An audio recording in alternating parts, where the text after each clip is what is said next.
Well, I got a text message here, Joe. Oh. It's from producer Lydia. Yeah. It says, somebody to meet you at the fish shop on Ebrington Street, Plymouth, 11 o'clock. I don't think there is a fish shop on Ebrington Street. Is there? Chinese takeaway. Bakery, butchers. Ah, look. Oh, funky fish.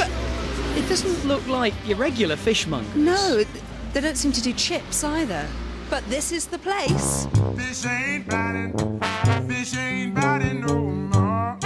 This isn't the fish shop that you might be thinking of from traditional times.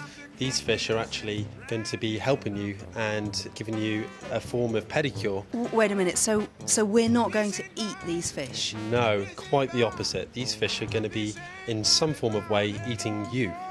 You can go first, Shep.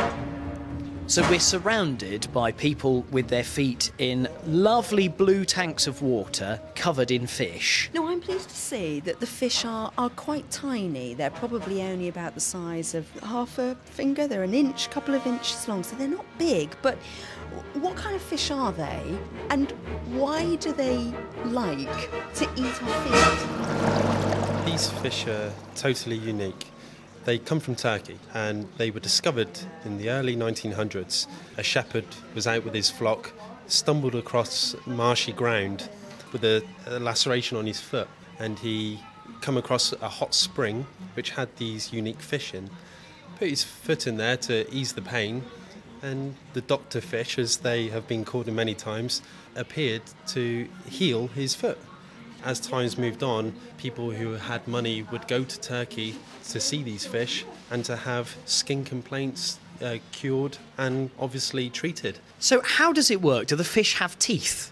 The fish have no teeth, and they've got a unique shaped mouth which enables them to massage and basically irritate away at the dead skin cells on people's feet. The reason why they feed is because in the hot springs where they have come from in Turkey, the temperatures can, get up to around 40 degrees, which is very hot, obviously, and they can survive to these temperatures. But as you can probably appreciate, a lot of the foodstuffs which they would feed on do not survive in those temperatures. So the algae and certain bacteria are not able to live in that temperature. So they become very hungry, and so bathers that are in those environments that come and put their feet in, they're displaying a unique survival technique by grasping on to dead and broken skin cells and using that as their foodstuff. I don't want to alarm you, but there are probably about 50, 60 fish, which look slightly like tadpoles, gnawing at each of your feet. Yeah. How does that feel? The only way I could describe it is like really gentle pins and needles if you've been sat on your foot for a while. But it's like a nice sensation. Is it relaxing? Yes, very relaxing. It's nice warm water, so it does feel like you're in the sea. Well, they seem to be doing very well off your feet. Madam, you seem to be entertaining the fish here as well. You enjoying yourself? Absolutely wonderful. Why don't you take yours off and put your feet in there? Good idea, Who Joe. brought her along?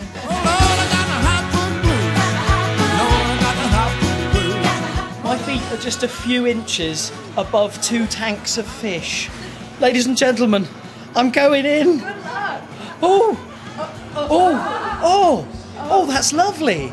Oh, it's lovely until you look down and actually, come on, little fishies. Oh, he's got my corn. Here we go. Nothing like taking the plunge and plunge. Oh, that's very, very, very, very weird indeed.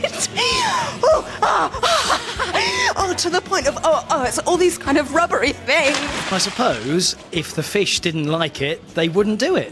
That's exactly right. Obviously, temperatures, the bacteria levels, the conditioning, the filtration, everything has got to be very carefully looked after so that the fish are looked after. And believe me, we want to look after these fish because they're our staff. Do you know, Joe, it's extraordinary. It's been a good 10-15 minutes since we left the foot spa, and I can almost still feel the sensation of those fish nibbling. You don't think I've got a Garra Rufa in my sock, do you?